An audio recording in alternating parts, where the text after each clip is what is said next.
Britain's economy is stronger in Europe, and families up and down the country are better off because in Europe we're part of the world's largest free trade single market, and it's where almost half of our exports go.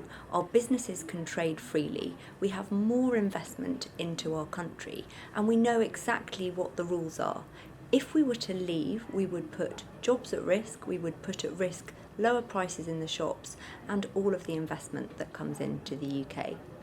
Looking at jobs, there are around 3 million jobs in the UK linked to our trade with Europe, and that's because we export almost half of everything we export to the world to the EU.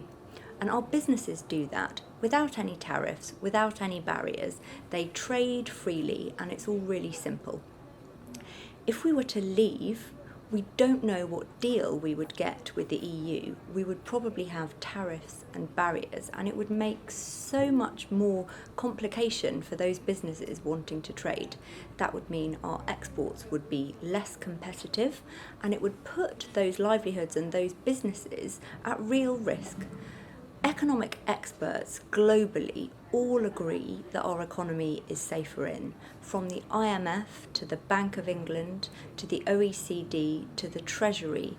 All have done the analysis, they've looked at the numbers, and all agree that there would be an economic shock were we to leave the EU, because we don't know what deal we would get. Our businesses would be under threat, jobs would be at risk, and we just don't know what the terms of trade would be. All of the models which exist outside the EU mean you still have to comply with the rules, you don't have any say over them, some of them you still have to pay into the EU budget, and there is so much uncertainty around all of that.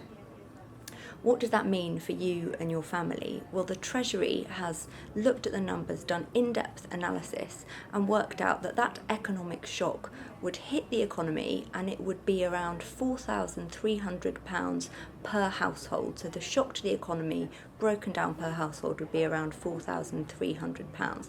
To me, that is not a price worth paying. The Leave campaign can't tell you how they can guarantee that wouldn't be the case, how they can guarantee that the 3 million jobs in this country linked to our EU trade wouldn't be at risk. So by far the safer option for our economy, for your livelihood, for Britain's economy, is to remain in Europe and to continue with the terms of trade that we know. It is far safer and far better for this country to stay in and not take that leap into the unknown.